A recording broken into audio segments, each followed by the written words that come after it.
Hi வணக்கம் friends. இன்றைக்கி என்ன நம்ம பார்க்க போகிறோம்னா, கேட் சிக்கன் சொல்லிட்டு ஒரு செம்மையாக ரெஸ்டாரண்ட்டில் ஒரு நாள் திண்டுக்கல் போயிருக்கும்போது ஒரு ரெஸ்டாரண்ட்டில் வந்து சாப்பிட்டேன். பட் அதே மாதிரி நான் உங்களுக்கு மாஸ்டர்கிட்ட போய் கேட்டேன். அவர் வந்து எனக்கு வந்து இப்படி தான் பண்ணணும்னு சொல்லிட்டு சொன்னார். அதே தான் நான் உங்களுக்கு வந்து பண்ணி காமிக்க போகிறேன். சிக்கனை மஞ்சத்தூள் போட்டு கழுவி வச்சுக்கோங்க.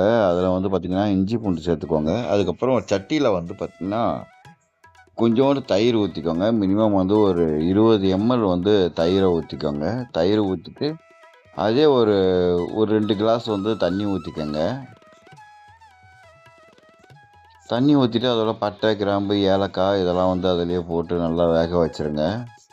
அதுக்கப்புறம் வந்து சிக்கனை வந்து ஆட் பண்ணுங்கள். சிக்கனை ஆட் பண்ணிவிட்டு அந்த மோர் இருக்குது தெரியுங்களா, அந்த மோர்லேயே வந்து கொதித்து அந்த சிக்கன் வந்து வெந்து வரணும்.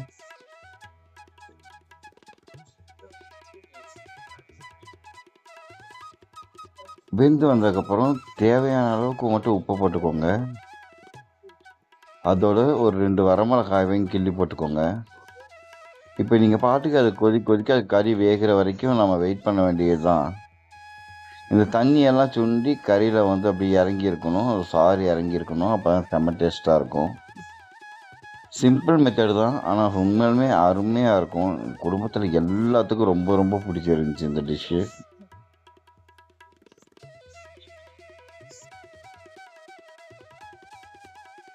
அதுக்கப்புறம் ஒரு கரண்டி வந்து ஆயில் சேர்த்துக்கிட்டேன். ஏன்னா அப்போ தான் வந்து ஒட்டாமல் வரும் அப்படிங்கிறக்கோசரம் தான் அந்த ஆயில் சேர்த்துக்கிட்டது.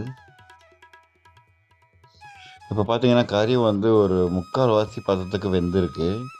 இன்னும் வந்து ஃபுல்லாக வேகிற வரைக்கும் கொஞ்ச நேரம் வெயிட் பண்ணுவோம்.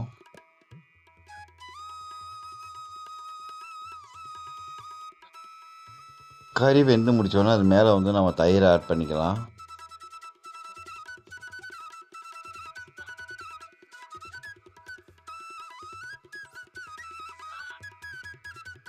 இப்போ லைட்டாக வந்து கிளறி விட்டுக்கலாம்.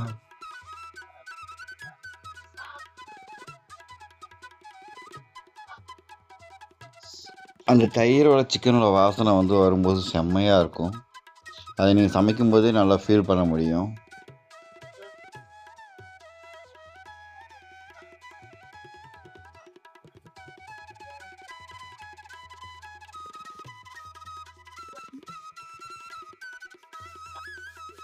இப்போ நல்லா கொதிச்சிக்கிட்டு இருக்கு.